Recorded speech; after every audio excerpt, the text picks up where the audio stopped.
And then I said, "That's not my yacht." Oh, hello. Welcome to a new episode of X3 Drop. I'm Xell. And I am Sir Johann Williamson Percival Ezekiel IV. Good, kind sir. Anyways, you may have noticed that things are a bit different this time. Well, that's because we are going to give you a lesson in etiquette in the TCG world of One Piece. By the end of this episode, you'll be quite the gentleman or gentle lady, if you prefer. Honest to God, I don't know how long I can do this accent. Yeah, that one was going to be tough. That one was going to be tough for sure.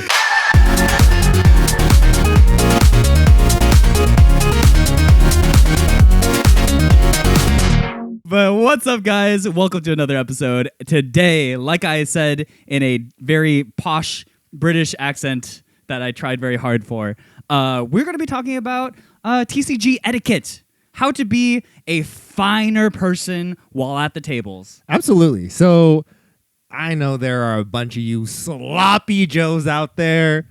It's time to clean up your act. Yeah. It's time to suit up. It's time to take cotillion.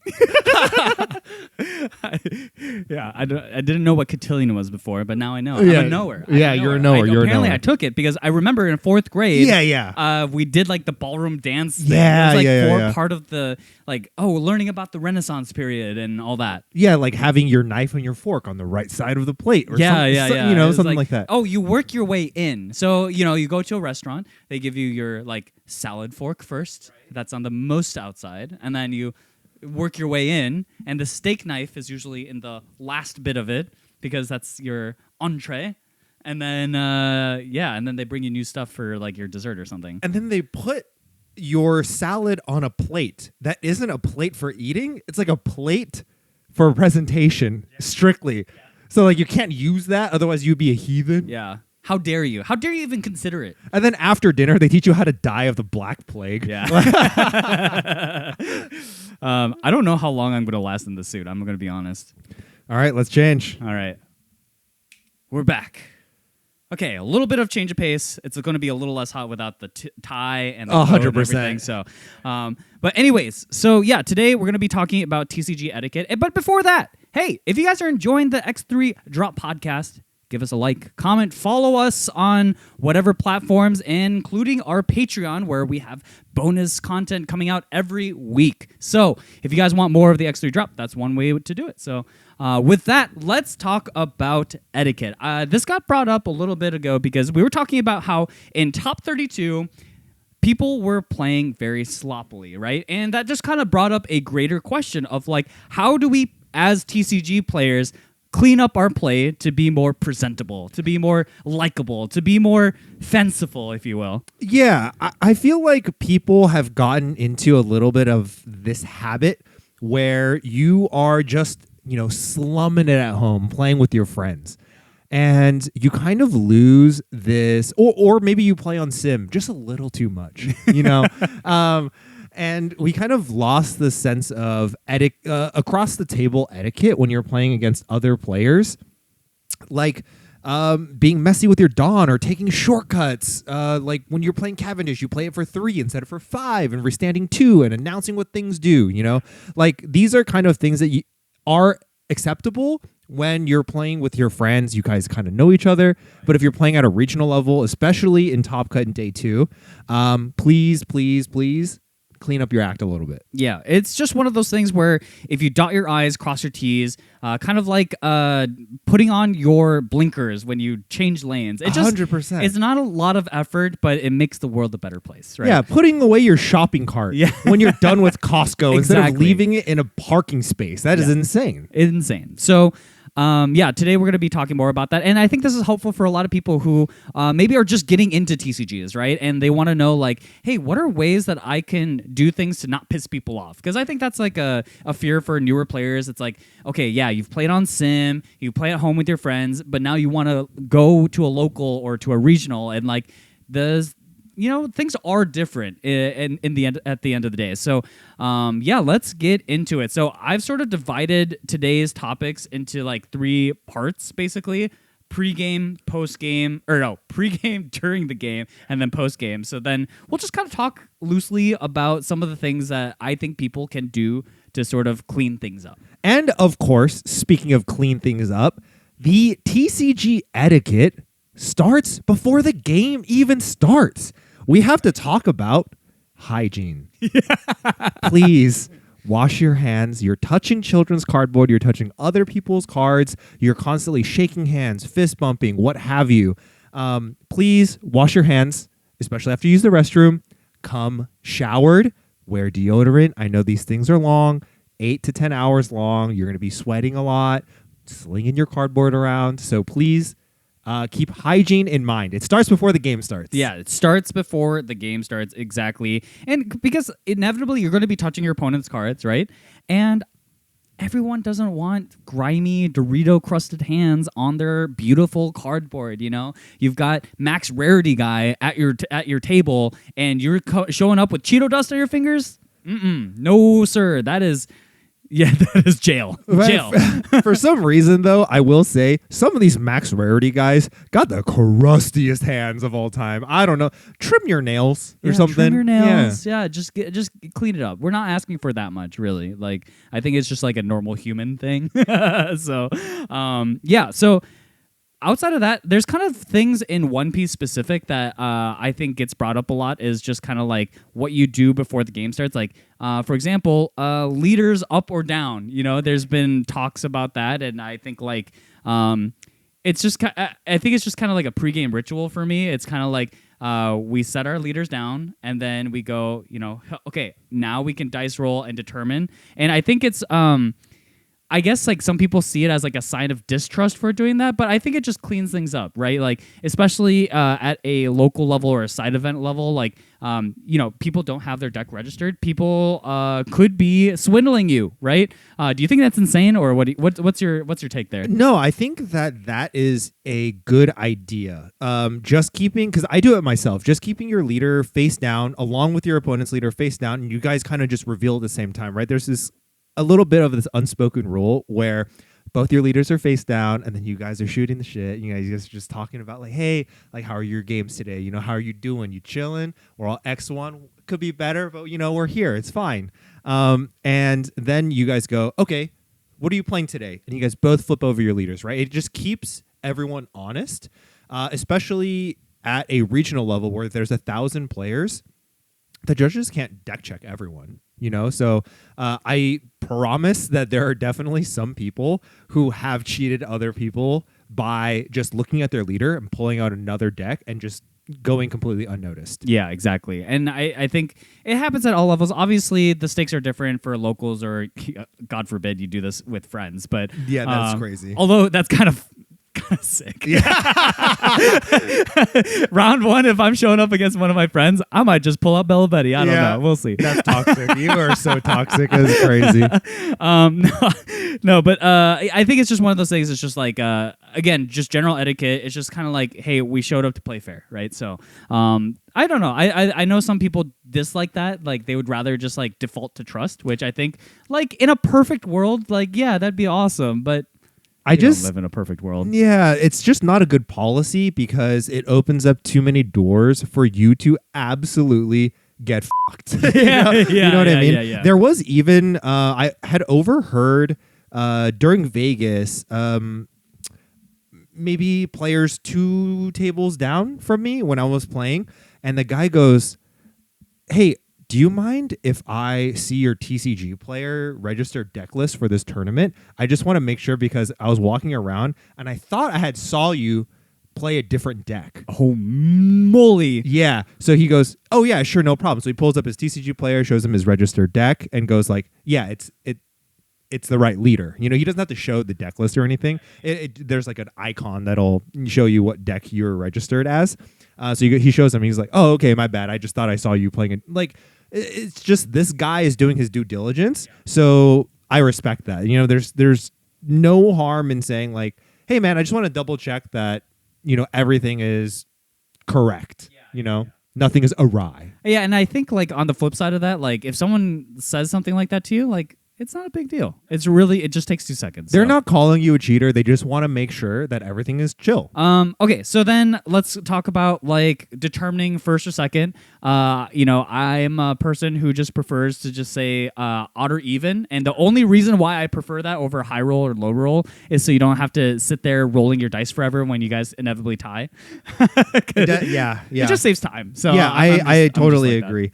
I think the dice thing is totally fine, and I think it should be up to the person who is like suggesting the method of rolling the dice, right? So if I were playing against you and I suggest, hey, odd or even, you're just like, okay, cool, odd. If I suggest to you high roll, you say yes. Yeah. If I go to you and I say high roll, don't come to me and say, no, I want low roll. Don't be weird. Yeah. Stop being weird. Yeah. Stop being weird. Now you're just being unreasonable. Yeah, you're just being weird. Stop that. Yeah. Stop You're that. just being combative to be combative. Like there's no functional difference. So, and then I'm just somebody who before games start, like once you've settled, mulligans have resolved, and you've got your life set, I just like doing the hey, good luck, have fun, and I'll for a fist bump. I think it's just one of those things where it's just good manners, I feel like. Not that there's anything wrong with just getting started. I don't really care, but I just feel like, hey, we're being sportsmanlike. Yeah, I agree.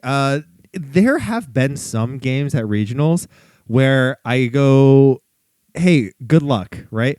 And we fist bump. There's been some times where the guy just doesn't even want to fist bump me. I don't know if it's that person just being in a bad mood, or if they didn't hear me, or if they're a germaphobe. They really wish for you to not have good luck. yeah.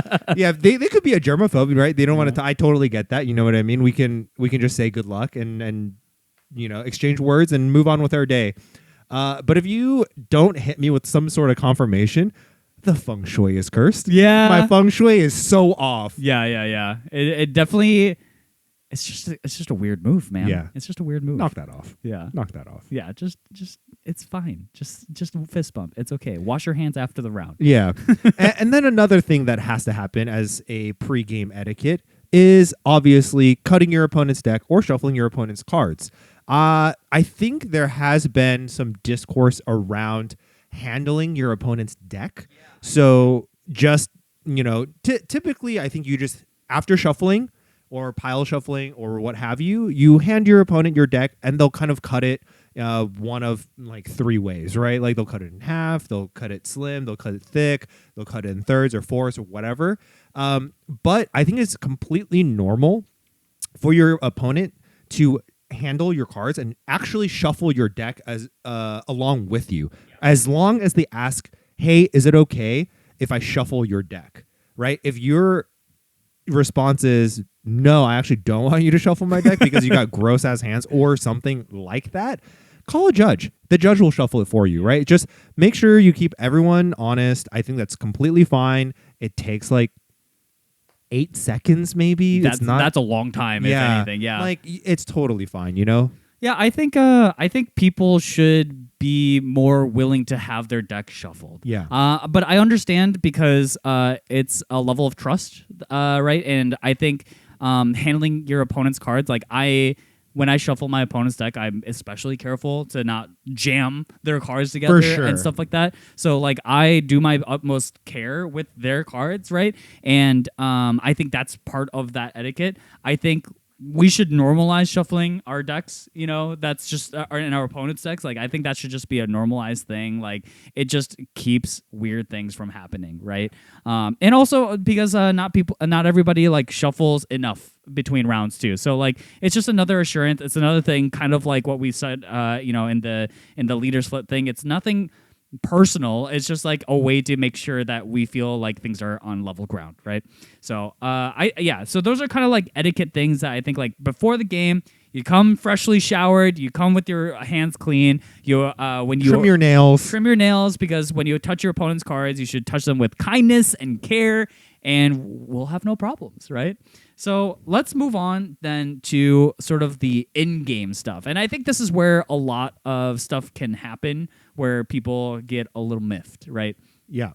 So I think like one of the major ways, again, this is part of just playing a physical card game, is that inevitably you're going to reach over and need to touch or indicate your opponent's cards, right? And I think there's like different ways to do it. In One Piece, we often are swinging at things, right? So I think like, you should get used to like gesturing maybe, or if you're going to like touch your opponent's cards, like do so very, very lightly. Like I've seen people who do the whoop-ah, they like lift up their leader in their leader case, and then they just like from the top rope. Yeah, they physically tap your card. I've seen people's cards get indented because people tap them with their own card. That's crazy. Don't do that. Yeah, that is ridiculous. You can use words, right? You could say, "Hey, I am going to attack into your rested Sanji," or whatever. To be honest, I also don't even like when they like lightly tap my cards or tap other people's cards. So like, for example, if I'm swinging into like a rested character with my like one of my characters, right? I don't like it when people like tap my cards or even touch my cards like this.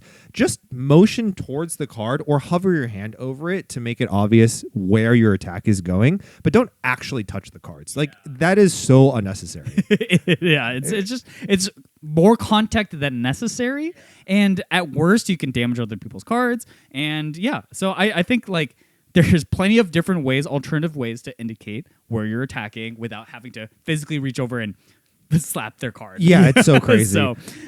Speaking also of touching other people's cards too, like you're constantly asking, hey, like what does that card do? Don't just reach over the table and grab their leader or grab the card.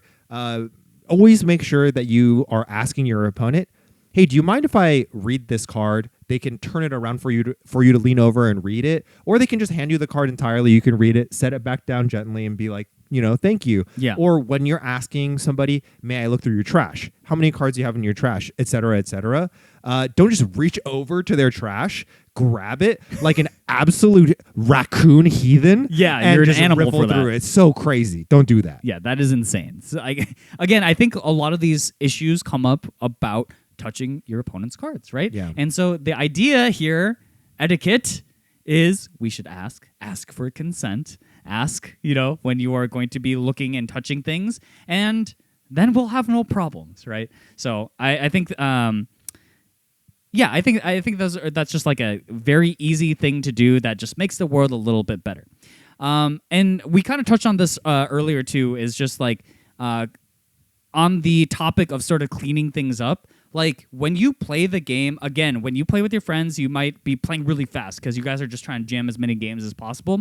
But when you're at a local, when you're at a regional, when you're playing in tournament, I want you to stop what you're doing and just gesture and articulate the things that you are doing. Do not use shortcuts, right? Like it is very important because one is you might make mistakes, right? Even this monkeys happens a lot. Yeah, monkeys fall from trees too, man. Like you might have done it a million times, but there's that one time that you mess it up and a judge is going to get called. Maybe you get a DQ at worst or, whatever. Like you just do these things so that it's very clear what is happening and that there are no mistakes being made. Also, that way you don't give an opportunity for other people to potentially cheat you, right? I think the game One Piece has gotten very effects heavy as of late. Like there's a lot of moving parts, right? Oh, I use... when you use green, yellow, law abilities. Yeah, I was just about to mention leaders like law. Not even green, yellow, just red, green. Basically, every law leader does a lot of stuff. There's a lot of actions that are happening, and you're taking a lot of these actions. And a lot of these players, they obviously play the deck a lot. But if you're playing against somebody who seldom plays against it or has never played the deck before, it's just nice for you to announce what you're doing and like how it's resolving, rather than just silently attaching a Dawn to it and then motioning to your leader without even saying leader, I'm using leader ability or something like that, like just be clear and concise about how you're communicating, what effect is happening and how it's resolving. Yeah, I think it's super important. Green, yellow, law is definitely like one of the easiest things, because like there's just so many moving parts. Things are coming out of your hand, things are going into life, things are coming out of life, like things are restanding, things are there's you're just searching. a lot of, you're searching. There's just like a lot of moving parts, and I get the idea that you want to get through it fast, but like you chose this deck, man. you chose this You deck, chose to play this deck, and you just practice your rapping a little bit, you know. Ain't nobody tell you to play this deck. Why does it look like you're clocking in? Yeah. I don't know. I think, okay, let me just demonstrate. Okay, so I'm playing green yellow. I'm on my 5 Dawn turn. 5 Dawn. I play Cavendish. All right, I'm going to rest all 5 of my Dawn, and then I'm going to restand 2 due to Cavendish leader. I'm going to attach 1 to leader. I'm going to play the beige, the 2K, using my last Dawn, and I'm going to take my life, and then I'm going to reveal a supernova, put that into life. I'll use leader ability. I'll bounce the beige back to my hand. I'll play the blocker law that I put into my life, and then I'll say, I'm going to law ability. Yeah. I'm going to return another card back to my hand, the searcher I probably played before, and then I'm going to play out a beige blocker. You can motion through these things. It doesn't take that much time. Like it'll just make things a lot easier. I think one of the most notorious examples of people using the quickness to their favor, specifically, is green purple Luffy. Yeah.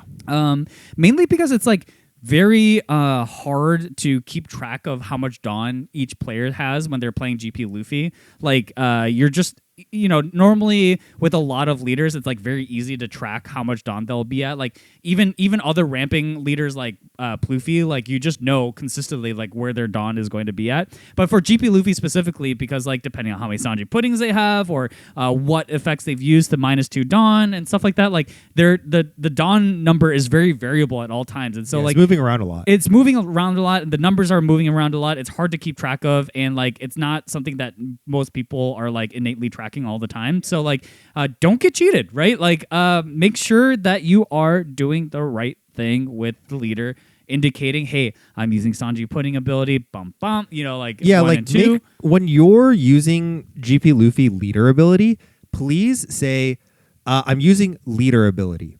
Send 2 Dawn back. Restand the 2 Dawn after that, and then after that, your leader will get +1. Then Sanji puddings will then resolve. So, like, don't just not send 2 Dawn back and just restand 2 and then restand another 2 because of Sanji pudding. Like, don't do that. Please go through the motions. Also, you mentioned this a little earlier as well. Like, when you are taking shortcuts like playing Cavendish for 3 and things like that, a lot of times people also forget to rest their Dawn in order to play something. They'll just play something out and then resolve the effect without actually resting the Dawn. Please don't do that. Rest your Dawn, play the card, or play the card, rest the Dawn immediately right after that. Either or. I would prefer if you rested your Dawn first because it's like a cost to play the card. But if you're resting your Dawn immediately after playing the card, that's okay with me as well, as long as you're doing it right after you do it, rather than resolving the effect, then resting the Dawn afterwards. I hate when people do that. Yes. Actually, yeah, maybe we should, before we talk about all this like skipping stuff, like we should talk about some of the normal gameplay stuff that people do that like people could clean up a little bit, right?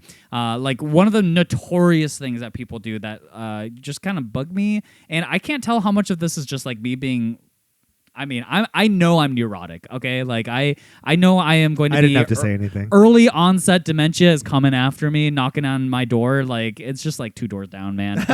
So they're like your neighbors. Yeah, we're next door neighbors.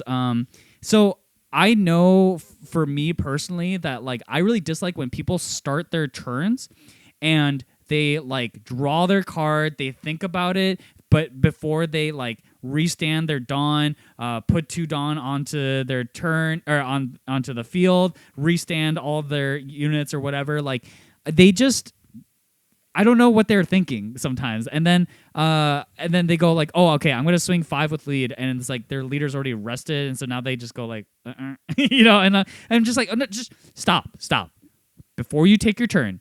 Just do the things in the proper order, right? Like make sure before you draw, you've got your whole setup right. Like take back all your Dawn that you've been using on your characters, restand your characters and leader. then draw the card, right? And like just do things in the right order, and that way you don't have to ever get confused. Because the thing that's crazy is some of these people who do those things then get confused. They go, "Huh? I thought I had an extra dot." It's attached to your leader, sir. Just Yeah. pick it up. Yeah, or when I actually don't mind if you draw your card first, then reset everything as long as you're doing the thing. I hate when people will draw a card and then before they reset everything, they start thinking about their turn, reset, and then draw another card. Oh my God. This has happened so many times, not only to me at like a local level, people just draw extra cards. This happened at Vegas Top Cut in Top 32. A guy just drew two That's cards. insane. Yeah, it's so crazy. And I'm like, how is this happening? And I think they had only caught it because that person was playing against Jackson. And Jackson was like, you drew an extra card. So a judge was called. My God, yeah, it's stuff like this that like we just have to be cleaner, right? And if you're not strict with yourself on this stuff, like you will make mistakes, and like it just makes the world a little bit worse. That's the problem, right? So yeah, it's funny. I think some of these issues do come from the fact that like I think a lot of One Piece players originally came from Sim. Like I think a lot of like the pipeline into how you become a regional playing One Piece sweat is like you first play on Sim. And the thing is like the Sim is great, don't get me wrong, but I think it creates some bad habits for people who don't play physically enough. And I think those sort of like pregame steps are like one of the big indicators. It's really funny also because like this happens in Magic too, where like people come from playing just MTG Arena, right? And so they don't think about like untapping their lands and all this stuff. The craziest Or thing, where they place their cards. I was just right? gonna say that like the thing that's nice about One Piece is that there's like designated zones like on every playmat. There's just like here's your Dawn deck area, character stage, leader, you know, like Your all these deck things. goes here, your trash is here, your Yeah. life is here. Thank goodness for the playmat designers for like having that all, because like Magic playmats don't have anything on them. They're just like Magic from Magicon art. That's it. And so you have people who like put their lands in front of their characters sometimes, or like they don't stack up their lands either. Like for when I play, like I stack them up by color. You know, like these are my white producing lands. These are my Yeah, whatever. As do I. But there are people who just have them all out individually because they don't. And then know. they have to individually look at their lands and be like, I'm tapping one for white, one for blue. Like, just separate them, dude. Yeah, like, they're why are you going doing the work? fishing, you know? Yeah. They're like, I'm feeling... They're like using a dowsing rod. Yeah. I think I have an island here. Island. Like, Oh, I feel the Lord here. Tap for white. So thank goodness, like, One Piece like has simplified some of these things for us. But that being said, I still think like people could get a little bit better with just like being clean about this stuff. Yeah. I think also something that kind of it's very minor. It's really not all that serious, but bugs me a little bit visually is when people's leaders are not behind their characters. Interesting. When their leader is with their characters, like there's 6 things on the board. That really does that bug you at all? Honestly, not really. Yeah, like it just that bugs said, me. It's very wide if you would do it that way. Okay, conversely, you know what also bugs me is when they run out of space and they decide to just like put a character behind with their leader. And I'm like, wait, what is I like in my head I'm like, your units should be all next to each other. Why is should be one fine, yeah. behind with your leader and stage? Like, this is crazy. I've also seen people with their Dawn. You know, typically Dawn is just stacked kind of on top of each other, beautifully stacked, like fanned out. Yeah, fanned out, just beautifully horizontally stacked. I've seen people do it like they're playing, what is that, like solitaire, where it's vertical and it's in multiple piles. Have you ever seen this? this? No, I've never seen that. I saw this at Vegas Top Cut again. Purple black Luffy player was like playing on stream, and then I just saw them have like their Dawn stacked vertically. I'm like, I wonder if this is a visual thing for them, but it's so crazy. It takes so much real estate. Yeah, what the Because it's heck? all vertical. Yeah, what? You have so much more horizontal space than vertical. Don't do that. Yeah, it's so crazy. That's crazy. Yeah, that is insane. Or like, I don't know if this bothers you. Does it ever bother you when people stack their life weird? Oh, that does bother me. Yeah. Oh, I had a guy. Okay. I played a side event in Toronto, and he was a Lucci player, and he set his life where he did the thing that you're not supposed to do, and took his life. Like, it was like the reverse order. Yeah. So he just like took his life and then fanned it as his life, right? And I was like, that's a side event. I don't care, right? I was just gonna let it go. But then when he took his life, he didn't take from the top card. He took from the bottom. So technically, so it was right, but it was presented weird. Yeah, where the top life. The top physically life wasn't his actual top life card, that. And that blew my mind. First of all, but also like I was also like, this is weird, and you shouldn't do that. Yeah. Like, just pick up your cards. You're good. You know. That was. Have you ever seen that? Like, I have not seen that, but I believe again at Vegas Top 32. My God, what is happening? That had happened. Is somebody fanned out their life like that?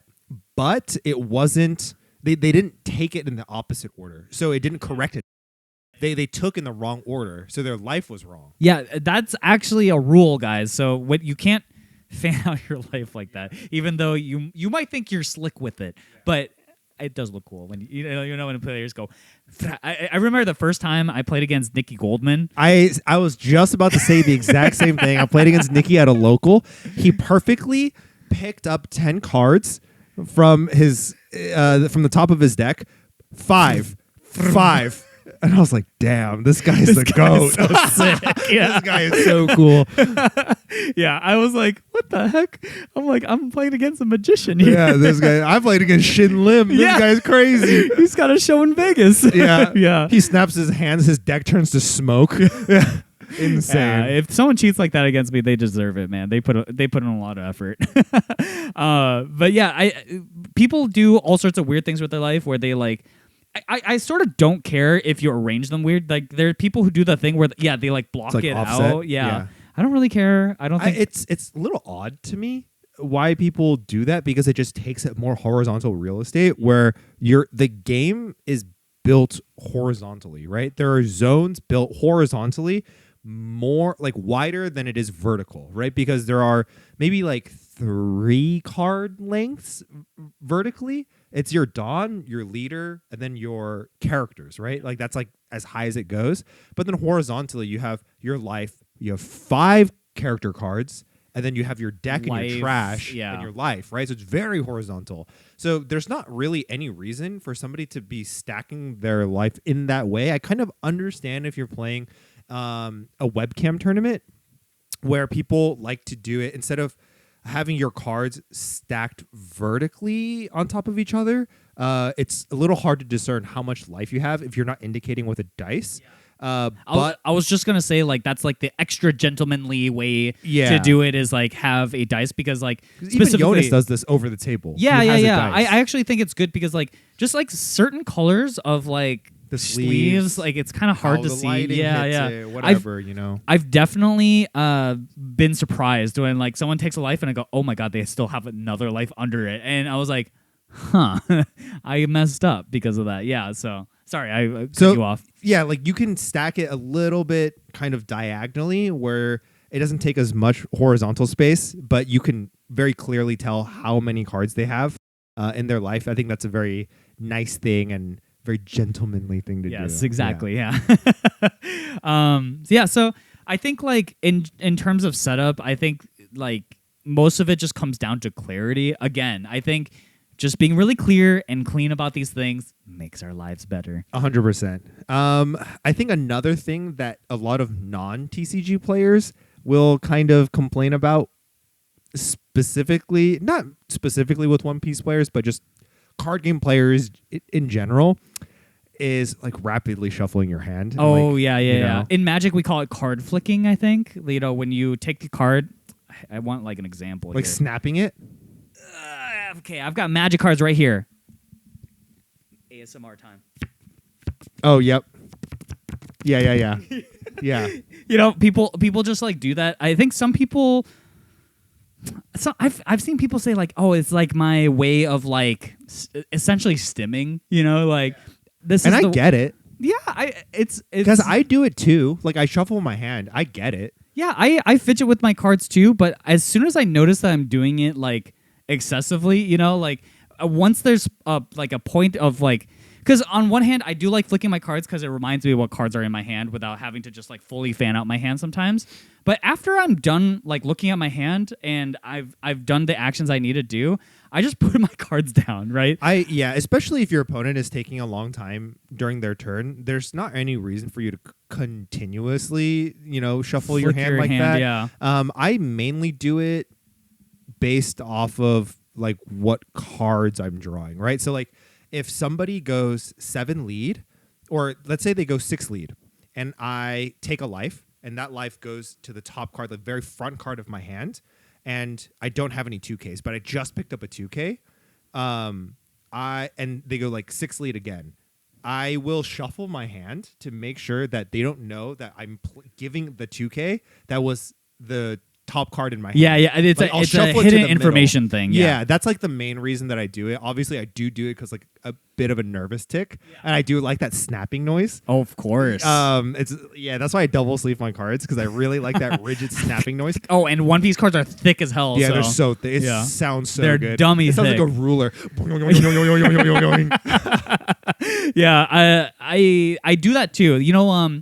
This happens a lot when you played Enel back in 05 when you played the Ohm Holly package, and people would play Ohm, look at the top 5, and then they find the Holly, and then they just play the Holly that they just find. No, I like put it putting in it your in my hand, shuffle your it, hand, yep. then play it, because I don't want to let them know that I've had it in my hand and or like that there wasn't one in my hand already. You know what I mean? Like I want to make it as ambiguous as possible, and it's like an extra edge thing. Yeah, I think some people. I actually told Tora this. Producer Tora, that he sometimes gives away information without realizing it. Yeah, 100%. Like that's a way that you give out information, right? Like imagine you're playing against a blue-purple Luffy, and they take the first 7K, and then they take that same card that you just saw them take, and then counter out of a 7K next with it. I know you don't got it. I don't know. I know you don't got it. I know you don't got it. So, now, I guess the next level Yomi is you do have it and you're just using it. But that is still, there's no benefit for you to just use the 2K that you just picked up. So, I think what are other things that people do that sometimes irk you? Bug the living shit out of me. I do have a lot of irks for these things. They're TCG icks, right? Like they're just like things that some people do that like aren't against the rules by any means, but just like are a little bit aggravating sometimes. I don't like it when, this is kind of hard to demonstrate with one hand, but when people's decks are down and you're drawing your card, I don't like it when like, I don't know, say you're playing Sanji's Pilaf for 3. I don't like it when they pick up 2 cards and just put it in their hand. I want you to draw it one by one so I know exactly how many cards you're drawing. Because you could have just picked up 3 cards and I just did not know. You could have just slided me. Yeah, that's true. Actually, like one of the classic card game like maneuvers, or sorry, card tricking, card styling, card manipulating. Yeah. There's like a term for that. I don't know what it is. Cardistry. Yeah.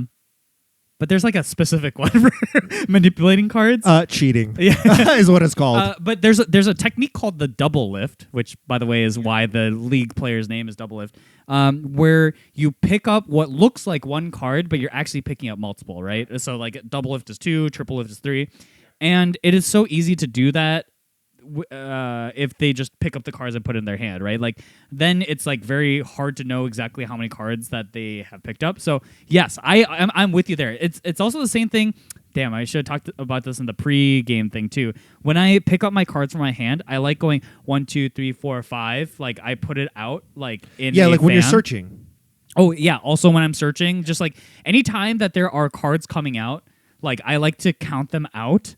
And then I do the thing with them, right? I don't just take it and then just hope that it's the right number of cards or whatever. Yeah, I mean, there have definitely been times where people are used to playing searchers that search 5 cards, and then you're playing cards like when you're at sea, you fight pirates, which searches 3 cards, or you're playing purple Trafalgar Law Searcher, it searches 4 cards, right? Like if you're picking up your cards one by one from the top of your deck, sometimes they just don't stop, and they just hit 5, and they're like, oh, I hit 5, and I'm like, well, you could have just picked up a pile. You could have just picked up a pile and just done 4 cards, or if you had done 5, it would be like, hey, that's 5 cards. Because I think it's just good etiquette for you to, when you're searching a certain number of cards, just pick up a pile and show your opponent how many you're picking up. Hey, this is very clearly, this is 5. And then you flip them over and you look at them. I think that's just a nice thing to do. It's funny because like when you watch Japanese streams, they're very careful about that. Yeah. They always like put out the 5 cards face down, then they present it to their opponent. It's almost as if they're waiting for their opponent's approval. They're like, hi. Yeah. Like a shogun. Yeah. The guy's there cross-legged, cross-armed. Yep. With This a is- mask. This is fine. Yeah. Ine. Yeah. Proceed. Yeah. And I do like that. It's good etiquette, honestly. So Yeah. And like just kind of going back to of the making sure you're drawing like 1 card at a time kind of deal. This happens a lot now more than ever, because before you don't really draw to all that much. You can play blockers or cards that'll filter your hand, draw to, trash one, etc., like Queen or Onami or whatever. But now every meta deck is like playing Gum Gum Giant, which is drawing 2 cards. I don't want you to just pick up 2 cards, put it in your hand. I cannot tell. If I'm not keeping track of how many cards are in your hand at all times, you could easily just go up in cards, and I would never notice. So I think it's just one of those things. It just keeps the trust a little bit. The other thing I do, because like I understand for some people who are listening to this, they might go like, oh, should I be doing this every time I draw a card? It's like, no, it's not necessarily that way.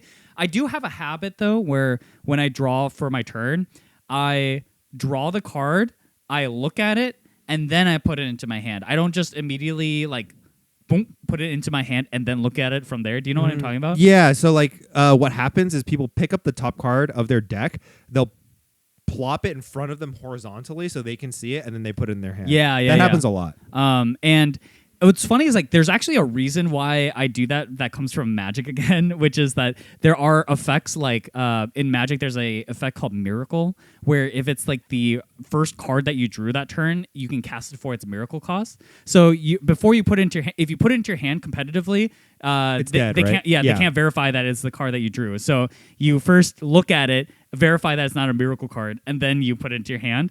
And similarly, I think you do this Your for life, right? Like with triggers and stuff. It's just a good habit to do that, because as soon as the card goes into your hand, it's over. It's over.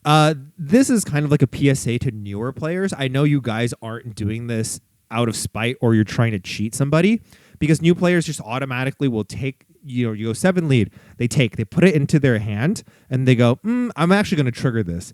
I know they're not doing it to cheat me. They're just new and they don't really know the etiquette. The etiquette is for you to look at your life when you take it, resolve whether or not you're going to use a trigger, and then put it in your hand. So like kind of a good thing if you want to hide information is always to just take a moment to look at your life. Take 2 seconds to say trigger or no trigger. Yeah. Then it's really ambiguous for your opponent whether or not that card was a trigger or not. By the way, it's always very funny too when you notice an opponent who just kind of quickly takes life, and then the one time they take a long time with it, I know what you are. Yeah. Yep. So you just don't want to reveal information. So it actually helps you. Yeah, it actually helps you as the player to take a second and just make sure that you are doing the right thing before it's too late and you miss out on a beautiful beige trigger or a zero cost event trigger or whatever. Red Rock out of life. Yeah, Red Rock out of life. Yeah. And so I have this on my list of like things that I think are just sort of just ways to respect your opponent. Is I think like when we play the game, I think it's totally fine to talk to your opponent, right? Like I think it like pregame, chatting up like you were saying, like, hey, how's your tournament going? What have you played so far? Like blah blah. Are you like, staying hydrated? Yeah. What's your social security number? What's the last 3 digits of what's your mother's of your maiden credit name? card? Yeah. Just making sure, man. I just want to verify that you're playing the right deck. Yeah.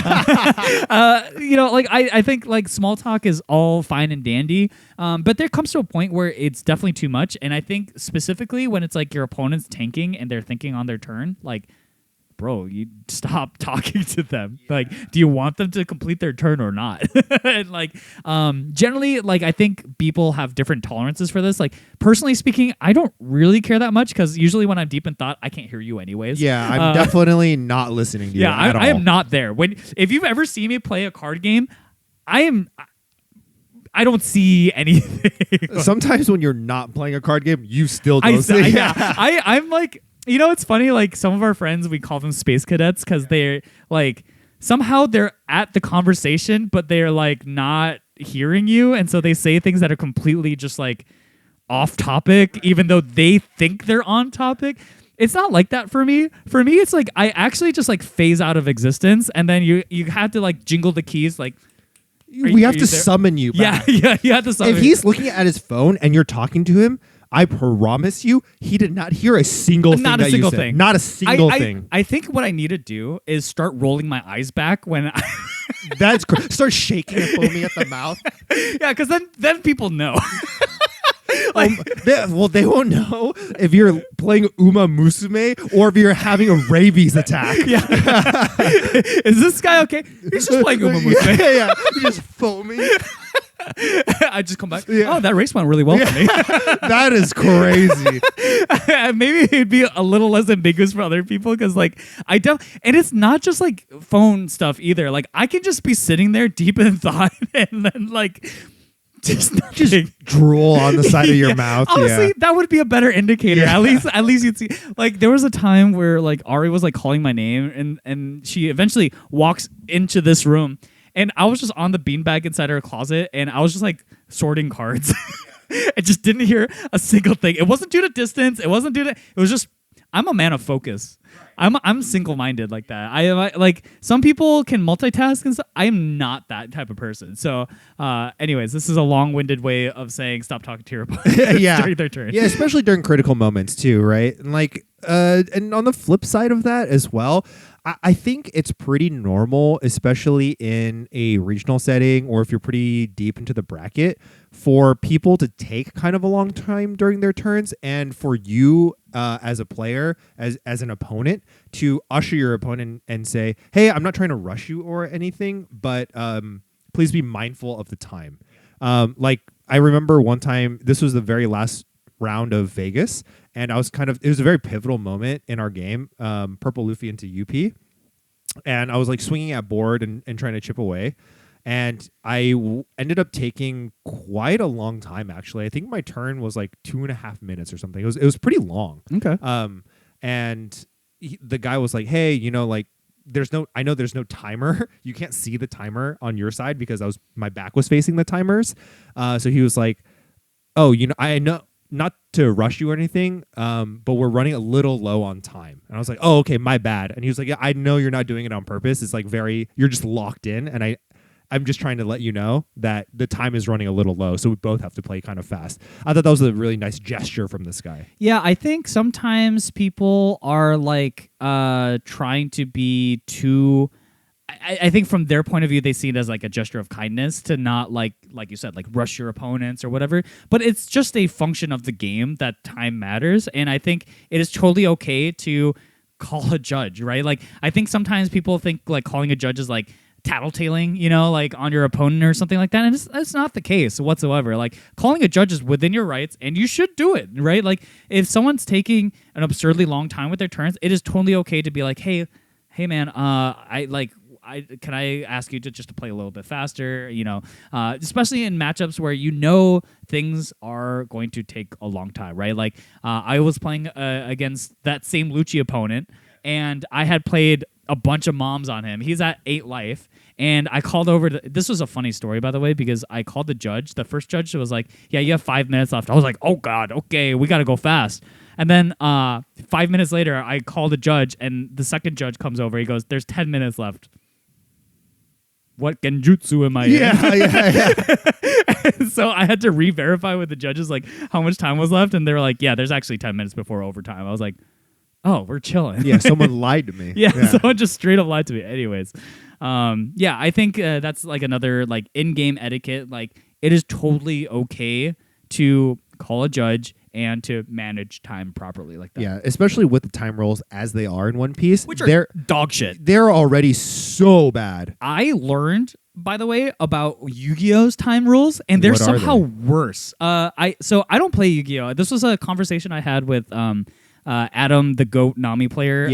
When Cisneros. we were stuck in Toronto, and he was talking about how they changed the rules, so they can't do like a turn-based system like that of One Piece or Magic and Yu-Gi-Oh, because each Yu-Gi-Oh turn is like an eternity, right? Right. You combo your entire deck. Yeah. So instead, what they do is at time called or whatever, they have like some arbitrary set time, but they go by life total.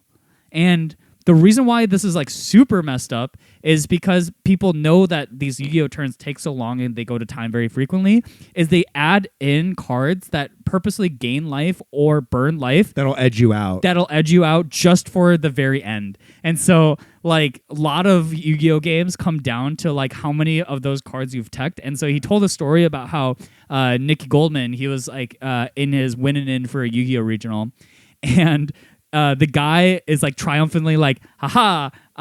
So Nikki like burned his life, and then the opponent was like triumphantly, I gained the life back, but Nikki had teched 2 of the life burning cards and then ended up winning on time that way, which is just again just showing how stupid this the format. That time format is bad. And like I think similarly, One Piece time rules are also very, very bad. Please bring the chess clocks. Yeah, chess clock I want would the be chess awesome. clocks. Yeah, it's probably just kind of hard to implement time clocks. Actually, I don't know. Is that probably true? not that difficult? Because like at chess tournaments, that's you bring your own chess clock. Like you're required to. So, yeah, I don't know. It's not that hard. Yeah, I guess. Just don't bring your bulk binder and bring a chess clock instead. Yeah. It's not that hard. Yeah, I guess. I don't know. Maybe that should be a thing moving forward. That would be really nice. BYOCC. Bring your own chess clock. Yes, I got there. Biok. I'm running the campaign. Biok. Either that or just like do what Magic does and don't put a time limit on overtime rules or overtime turns. But I don't even know if that's necessarily solves things. But I at least like it might make things worse. Actually, does it? It could, because people will just absolutely grind you. But you just say it goes to a draw. Like if the game doesn't resolve in Magic, you just draw. Like it doesn't come down to like life or random nonsense like cards on board. Like what is that? Yeah. Characters on board is crazy. Dawn active. Yeah. How much Dawn attached? My hoodie has 7 Dawn attached to it. I actually win here. That's crazy. It does feel that arbitrary with One Piece. It's like, what you want me to count the cards in my deck? That's crazy. Anyways, another thing that I kind of want to bring up as well is like a general etiquette thing that I've seen people do, and I have since implemented it into my own gameplay. Is I think it's very nice, instead of having your opponent ask you how many cards are in your hand, when you end your turn, you just present them at the start of their turn. Hey, I have 7 cards in my hand. I'm passing. I have 7 in my hand. I have X amount of Dawn standing. You're very clear about how many tools you have available to your opponent, so they don't have to spend any extra bandwidth to, look how many Dawn you have active, and one is secretly tucked away, like on the side for some reason, or like you have your cards in a pile, and they have to constantly ask you how many cards do you have in your hand, etc., etc. It's just nice to tell your opponent, "Hey, I have 7 cards in my hand and 2 Dawn standing. Yeah, your move." Yeah, that is an extra gentlemanly course of action. Yeah, so that is nice. The last thing I kind of want to bring up with etiquette, and I think this one's a bit of a hairy topic, is the sort of like takebacks and stuff like that. I think like takebacks are one of those things that like you can do, but I think like you shouldn't feel obligated to give somebody a takeback.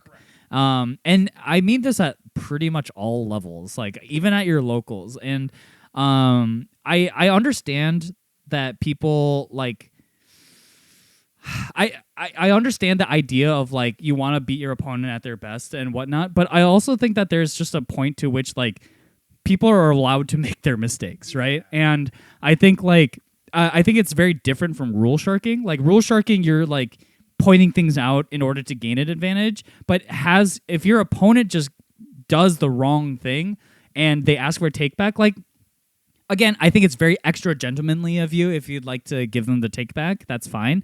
But I actually think like we should also uphold competitive spirit and just say like you made a mistake, you know. And I think that is okay. It's not mean spirited. It's just the nature of a competitive game, and like people are allowed to make mistakes. Like imagine if in a basketball game someone shoots and they go, I meant to pass the ball. They shoot the ball, they brick. I actually meant to cross you up and dunk the ball. Yeah, My fault. my fault. I'm saying that as a 5'7" male. Yeah, I was gonna go for a dunk actually, and then I shot it by accident. Sorry. I think I need the point. Yeah. Can we run the point? clock back? Yeah. Like it's just crazy, right? And I think it's one of those things where like. Feel free to do it, like, but I think people shouldn't feel obligated to have a take back. Yeah, totally. I think this happens especially at the local level a lot. Like especially when I make mistakes, I will, not see a blocker and swing 15 lead, and they just block. I just go, all right, well, I made a mistake. If they go like, yeah, just take that back, I will take it back. But if they don't prompt that interaction themselves, I will never take back a mistake. Yeah, exactly. So I think it's just one of those things where like I've seen people sort of talk about takebacks in the same sort of breath as rule strikes, and I just really want to separate those two things. I think those are very different. I think like, yeah, people should be allowed to make mistakes, and when they happen, you just own up to them, right? I've done this a billion times. Like I probably should be playing this game more than I should be playing this game more than I currently am, especially if I'm traveling out to go to these regionals and stuff like that. You just really like poutine. You going to Toronto. Yeah, dude, Toronto's sick. I'm not going to lie to you. Toronto is actually such a great city. I think you would have really liked it. Yeah. I had to renew my passport. Oh, yeah, that's the reason. Yeah. Yeah. But yeah, you have multiple reasons why you should renew your passport. Yeah. But that's a story for another time. Yeah, like I messed up one time, and I tried to play a 9 Sanji, and I played another 6 cost Sanji from the top of my deck, and you can't play it. And I was like, oh, I can't do that. And I was lucky enough to like we caught that, and then we were like, you can't do that. And instead of going, oh, can I like restack my stuff, you just go, that's the game. Yeah. And I put it to the bottom, and I played a 9-drop, right? So like it is what it is. It sucks when it happens. I understand like you feel really dumb when stuff like that happens, but it's a learning experience. Yeah. Yeah, that's just the game. And then let's go and talk about the final bit, which is the post game. And this is always an interesting one because the first thing that comes to mind with etiquette in the post game is dealing with the immediate salt. Oh man, there is a lot of this. Yeah, and I get it. I'm a you know this more than anyone.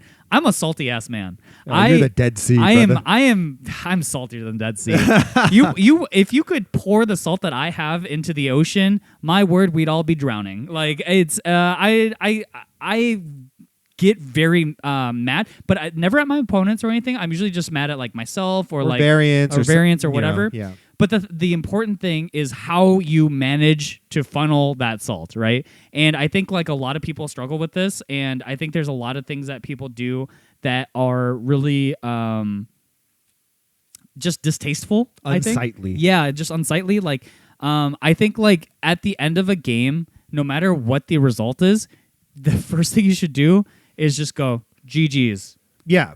Fist bump, shake their hand. Or even go one step further. When I lose, I always tell my opponent, like, hey, you played that really well. Like, really well played. Like, you did a good job, just as like a sign of affirmation that, like, hey, I'm not upset at you for beating me. Yeah. Like, I think you played well. Yeah. Do you say that even if they didn't play well? I don't know. I don't know that to be honest, I don't know that I lose very much when they don't play well. Yeah. Damn, he's the GOAT. Yeah. Yeah, I don't know if I have ever really gone that far, but like even if I'm really salty, I just go, GG's, man. And then Yeah, at the very least. At the very least. But I think the parts where I get really annoyed with my my opponent's behavior is when they go like, this is a classic. I bring up Magic a lot, but the classic one is they start flipping cards off the top of the deck and they go like, "Oh, if I just saw this, the game would have been different." Yeah, or like, "Oh, there it is." Yeah, oh, there it is. Like I get it. You're just like that's like a way of venting, but like it does no good to you, man. It really doesn't, and it doesn't like make your opponent.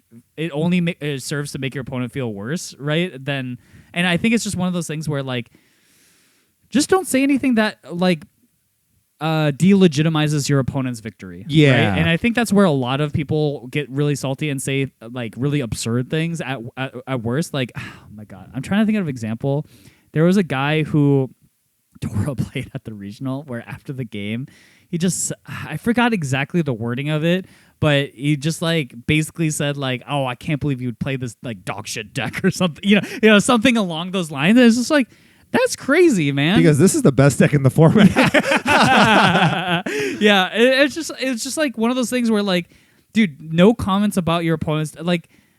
There's just nothing you can say about your opponent's deck that makes you not sound just like the saltiest dog. On the universe. Like I've played against so many people who are just, I don't know, they're low tier hero evil, and you beat them handedly, and they reply with meta slave.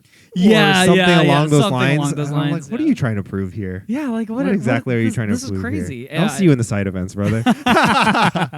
Yeah, I think like people just need to be careful with the words they say, especially after a loss, because emotions are running high. And I think you're allowed to be frustrated, but that frustration should not be at your opponent. And I think that's the number one thing. This is just a very basic human thing for you to keep in mind is like, just don't treat people that way, you know? Again, I think the bare minimum you should do after every loss and after every win, GG's, man, good game, and pack it up. Yeah, pack it up. Then you can complain about your friends about how I lost to some shit ass buggy cosplayer.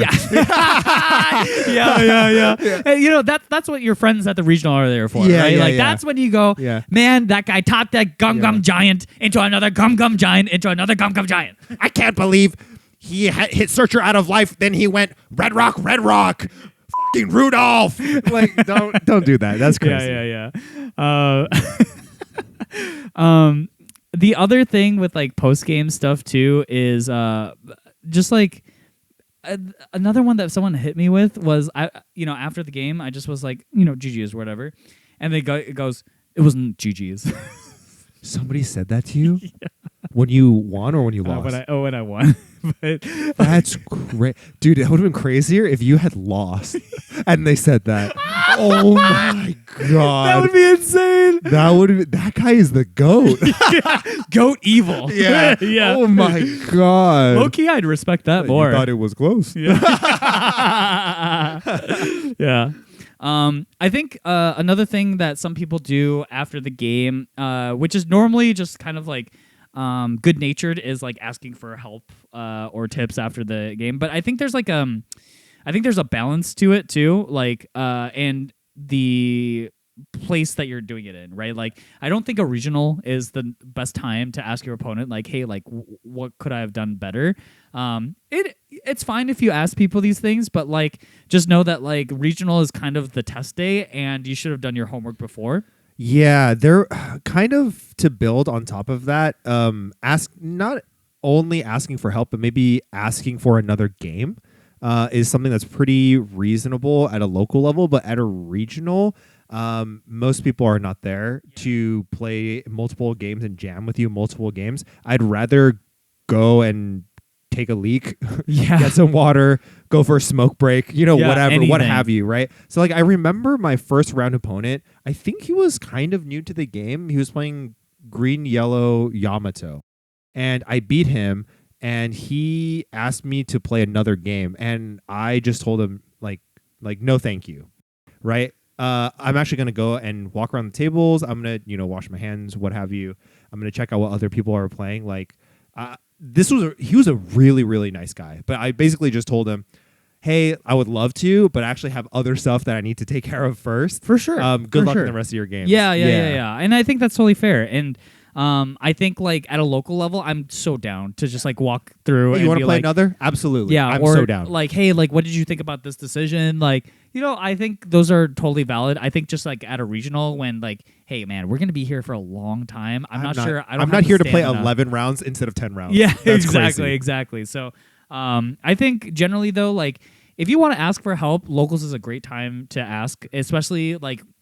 If you go to a locals pretty frequently, you probably already know who like the best players are, and like they're probably a good resource for that. Yeah. Also, another thing on top of that too is if you are going to be asking some of the top players for advice, be open-minded. Be open-minded. Open-minded.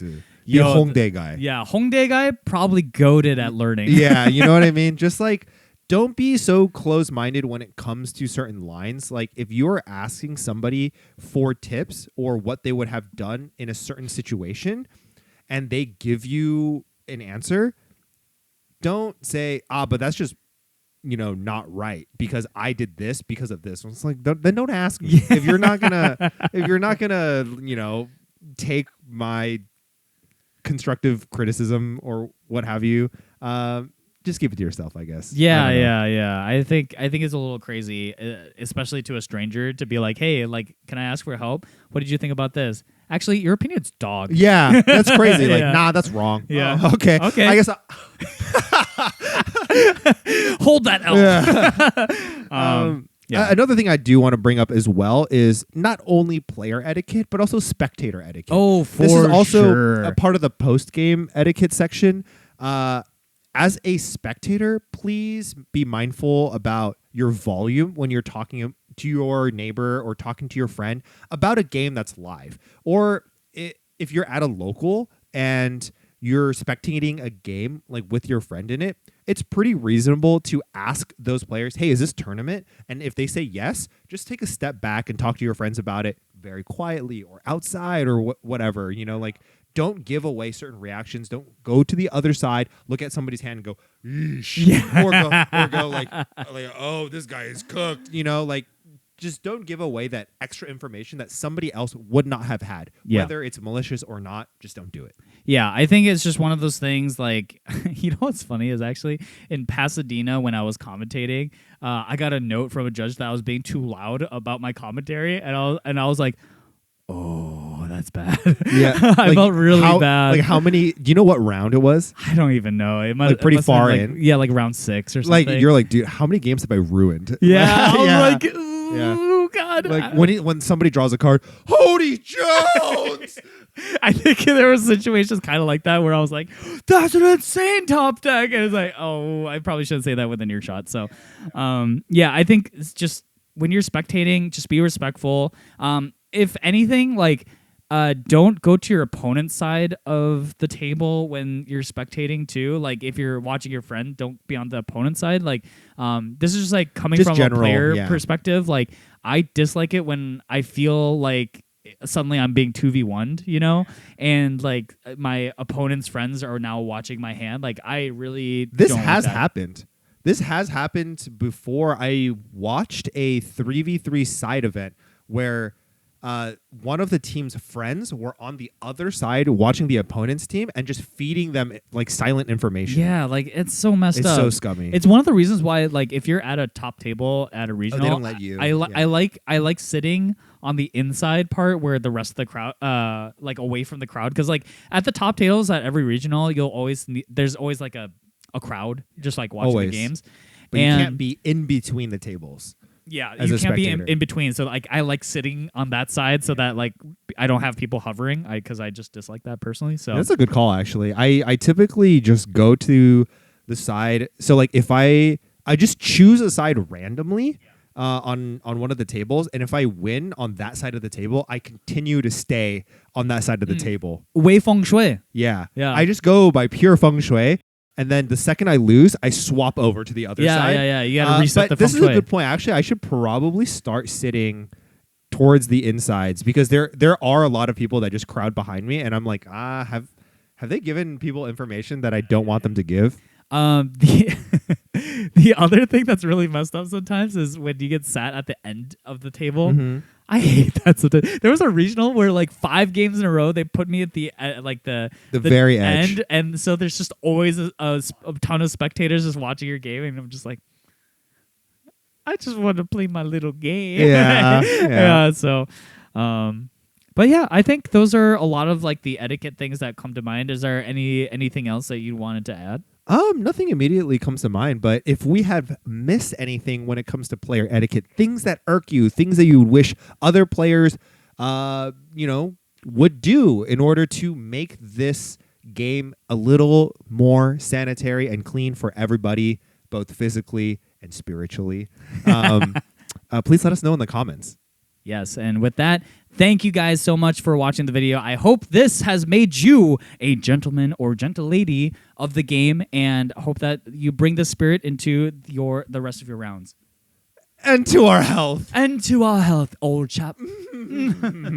As I drink from my chalice.